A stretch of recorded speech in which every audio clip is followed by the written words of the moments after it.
നെടുങ്കണ്ടത്ത് വിനോദസഞ്ചാരികളുടെ വാഹനം കൊക്കയിലേക്ക് മറിഞ്ഞ് അപകടം. ഡൽഹി സ്വദേശികളാണ് അപകടത്തിൽപ്പെട്ടത്. വാഹനത്തിലുണ്ടായിരുന്ന 3 പേർക്ക് പരിക്കേറ്റു. പരിക്കേറ്റവരെ നെടുങ്കണ്ടത്തെ സ്വകാര്യ ആശുപത്രിയിൽ പ്രവേശിപ്പിച്ചു. നാട്ടുകാരുടെ നേതൃത്വത്തിലാണ് രക്ഷാപ്രവർത്തനം നടത്തിയത്. 100 അടിയിൽ അധികം താഴ്ചയിലേക്കാണ് വാഹനം പതിച്ചത്. മൂന്നാർ സന്ദർശനത്തിന് ശേഷം തേക്കടിയിലേക്ക് മടങ്ങും വഴിയാണ് അപകടം സംഭവിച്ചത്.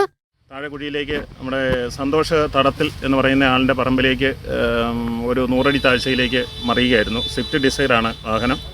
അതിൽ 3 പേരായിരുന്നു, ഡ്രൈവർ ഒഴിച്ച് 2 പേര്, യാത്രക്കാർ 2 പേരും ഡ്രൈവറും.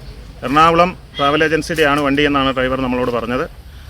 ഞാനാണ് ആദ്യം ഓടി ഇറങ്ങി വീട്ടിൽ നിന്ന്, നമ്മുടെ വീടിൻ്റെ താഴ്വശമാണ്, അവിടുന്ന് പണിക്കാരനും കൂടി ഇറങ്ങി ഓടി വന്ന് അവരെ രക്ഷപ്പെടുത്തി. അന്നേരത്തിന് ആൾക്കാരൊക്കെ കൂടി എല്ലാവരും കൂടി വന്ന്, ഒരു ലേഡിയുണ്ട്, അവരുടെ ഭർത്താവുമുണ്ട്. ഡൽഹിയിൽ നിന്ന് വന്നതെന്നാണ് അവർ നമ്മളോട് പറഞ്ഞത്.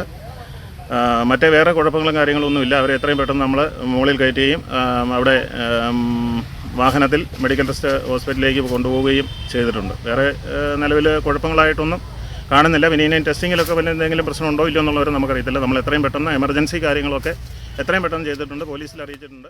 ന്യൂസ് ബ്യൂറോ, രാജകുമാരി.